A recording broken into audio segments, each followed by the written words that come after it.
All right, in previous videos, I've shown how to solve quadratic equations by graphing, by using square roots, by factoring, and by completing the square. I'll put a link to all of those lessons in the upper right-hand corner here. Today, in this lesson, I'm going to cover quadratic equation. So there's a quadratic formula that you can use in order to solve a quadratic equation. So it should say quadratic formula here, not quadratic equation.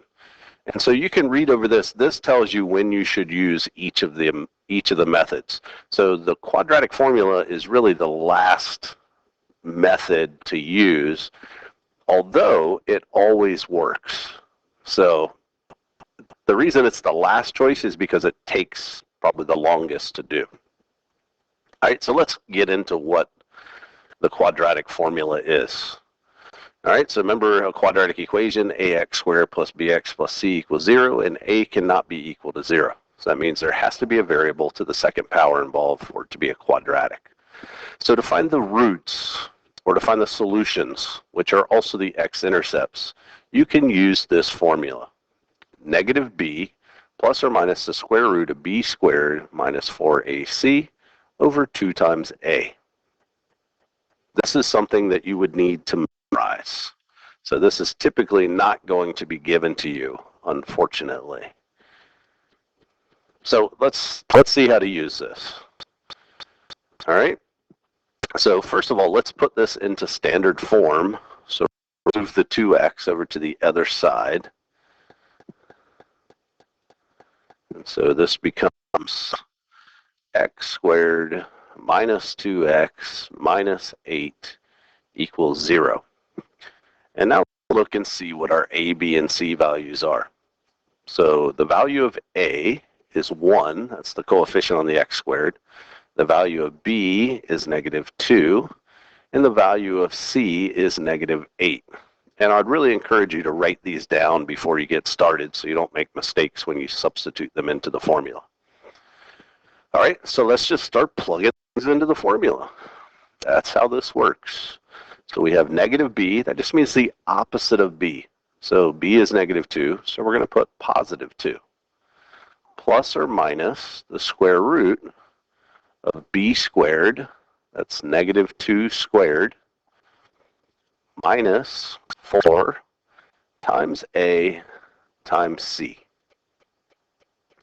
All right, so that takes care of our numerator. And then on the bottom we have 2 times a, which is 2 times 1.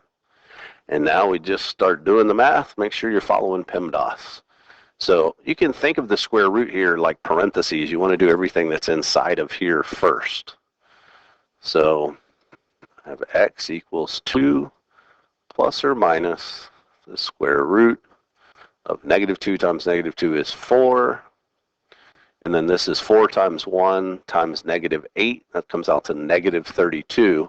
So I have minus negative 32, which will make plus 32. And then in the denominator, I have 2 times 1 is 2. So let's go ahead and finish up under the square root here. So I have 2 plus or minus the square root of 36.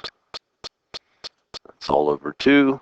The square root of 36 is 6. So I have x equals 2 plus or minus 6. The plus or minus, by the way, comes from the fact that the square root of 36 is positive or negative 6. All right, so now I have this. And now once I get to this point, then I'm going to split this apart into 2 pieces. So I'm going to split this. And so, let's see if I have room here. On one side, I have x equals 2 plus 6 over 2. And on the other side, I have x equals 2 minus 6 over 2. So I'm splitting it based upon this positive negative here. So this would give me 8 over 2. So x equals 4 is one solution. Over here, this will give me negative 4 over 2. So x equals negative 2, is my other solution. So there's my two solutions to the quadratic using the quadratic formula. And again, these are the x-intercepts of the graph of that quadratic. All right, let's look at another one. So first, let's put this in standard form. Add 4 to both sides. And so this becomes negative 3x squared minus 11x plus 4 equals 0. My a value is negative 3. My b value is negative 11. And my c value is positive 4. So now we're going to plug these in to the quadratic formula. So negative b, the opposite of b, would be 11 plus or minus the square root of b squared. So that's negative 11 squared minus 4 times a, which is negative 3, times c, which is 4, all over 2 times a. So 2 times negative 3. Okay, so let's just start doing the math. So x equals 11 plus or minus the square root of negative 11 times negative 11 is 121. This is going to be a plus because I have a minus and a negative here. So 4 times 3 is 12, times 4 is 48. And that's all over negative 6. Go ahead and simplify this some more. 11 plus or minus the square root of 169 over negative 6. So that's equal to 11 plus or minus 13 over negative 6. I don't know what I was writing there. Now I'm going to split this using the plus or minus here. So one of them is x equals 11 plus 13 over negative 6. And the other one is 11 minus 13 over negative 6. So this one comes out to 24 over negative 6. So x equals negative 4 is one solution. This one comes out to negative 2 over negative 6. And that would simplify to positive 1/3. All right, so that's the quadratic formula. Let's see what else I got for you. All right, what about if it's decimals? Well, if it's decimals, you can still do the same thing. Notice the instructions here say round your answer to the nearest hundredth. So this one's already in standard form. My a value is negative 0.004. My b value is 0.84. And my c value is 2. Let's plug them in. So negative b, the opposite of b, would be negative 0.84 plus or minus the square root of b squared.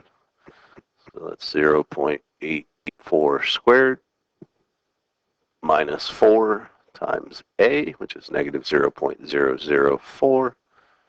times c, which is 2. And that's all over 2a. So 2 times negative 0.004. All right. So let's start simplifying this. 4 plus or minus square root of 0.84 times 0.84 is 0.7056. Don't round yet. Wait until you get to the end. It says round your answer. Don't round the intermediate steps. And if I multiply 4 times 0.004 times 2, you get a negative and negative make a positive, and we'll get plus 0.32. And that's going to be over negative 0.08. So now I have x equals negative 0.84 plus or minus the square root of 1.0256 over negative 0.08. All right, so here, if I go ahead and take this square root, I'm going to end up with a really big decimal. So what you want to do is you want to split this before you do the square root. So I'm going to go ahead and split this into x equals negative 0.84 plus the square root of 1.0256 over negative 0.08, and x equals negative 0.84 minus the square root of 1.0256 over negative 0.08. And so what you want to do is you want to put this whole thing in your calculator. So you want to do negative 0.84 plus the square root of 1.0256. You're going to end up with a long decimal. Then divide that answer by negative 0.08. And then that answer you see on your calculator is what you want to round. And so when you do that, you should end up with negative 2.16. If you round before you do the rest of this math, you're going to end up with a rounding error. Okay, so make sure you don't round until the end. And do the same thing with this one, and you'll end up with x equals 23.16. All right, I think I have one more of these for you, and then we're going to talk about something called the discriminant. All right, so here's the last one of these. If you're good with this, you can skip on to the next piece, but you want to watch the next slide of discriminant. So let's put this into standard form. So that would be 3x squared plus 5x minus 4 equals 0. So my a value is 3, my b value is 5, and my c value is 4. All right, so let's plug those into the formula. Negative b, so that would be negative 5 plus or minus the square root of b squared, so that's 5 squared, minus 4 times a, which is 3, times c, which is 4, all over 2 times a, which is 3. All right, so let's start simplifying this. Negative 5 plus or minus the square root of 25 minus 48 over 6. So negative 5 plus or minus the square root of... Wait, I feel like I messed up somewhere. I did mess up somewhere. Hold on. I gotta let somebody... Sorry, someone forgot their keys. I had to let them in the building. All right, so I made a mistake. The C value, which probably you were looking at this going, wait, you made a mistake. I wish I could have heard you. The C value is negative 4. So this comes out to plus 48. I knew I had a problem because this was going to be negative, and you can't take the square root of a negative number. So 25 plus 48, now I'm out of breath from running to the door to let someone in. Sorry. Equals 73 over 6. And if you take the square root of 3, you're going to get a square root of 73. You're going to get a long decimal. So let's split this before we do that so that we don't end up with any rounding errors. So we're going to have negative 5 plus the square root of 73. 73 over 6. And the other one is x equals negative 5 minus the square root of 73 over 6. All right, so again, you want to do negative 5 plus the square root of 73 divided by 6 in your calculator without rounding any of that, and then round it at the end, and you'll get x equals 0.59. And on this one, you'll get x equals negative 2.26. And that's your x-intercepts, that's your roots, that's your solutions. All right, so last little piece here, let's talk about what's called the discriminant. The piece that's under the square root symbol is known as the discriminant, has its own name. And the discriminant is pretty cool because the value of the discriminant will tell us how many solutions there are to the equation. So remember, when you graph a quadratic, where it crosses the x-axis, those are the solutions, the x-intercepts. And you can have 1, 2, or none of those. So let's look at the next slide, because this will show you. So here's an example of a graph where it crosses the x-axis in 2 places. So this one has 2 solutions. This one, the vertex is on the x-axis, so there's only 1 solution. And this one, it doesn't cross the x-axis, so it has no solutions. So this is an example of one with 2 solutions. This one's got 1, and this one's got none. All right, so here's the deal with the discriminant. If the discriminant is greater than 0, meaning it's a positive number, then you will always have 2 solutions. If the discriminant is 0, you'll have 1 solution.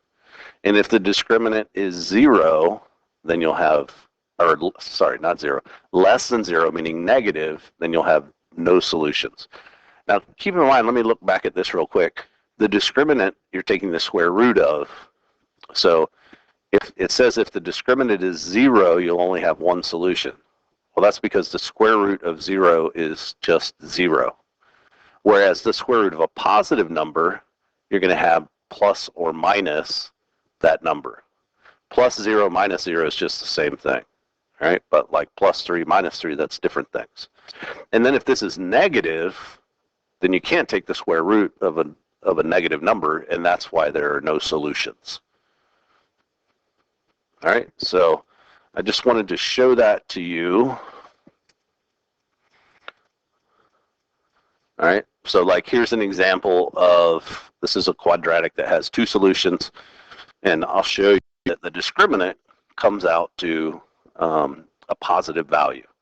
So this is A, this is B, this is C, and so B squared would be negative 6 squared minus 4 times 1, that's A, times C, which is 7. So that's 36 minus 28, which is 8. So that means there's 2 solutions because it's positive. If we look at this one, so we have B squared, so it's negative 6 squared minus 4 times A times C. So this one would be 36 minus 36, which is 0, and you can see that just has 1 solution. And then if we look at this one, we have B squared, so that's negative 6 squared minus 4 times A times C. And so we have 36 minus 44, which is negative 8, and that one has no solutions. All right, so this is just showing you that the discriminant, which is B squared minus 4AC, can be used to determine how many solutions you have. If it's positive, you have 2 solutions. If it's 0, you have 1. If it's less than 0, meaning it's negative, then you have no solutions. So that's it. So I hope that was useful to you. If so, give it a like and a subscribe, and feel free to leave me a comment. Until next time.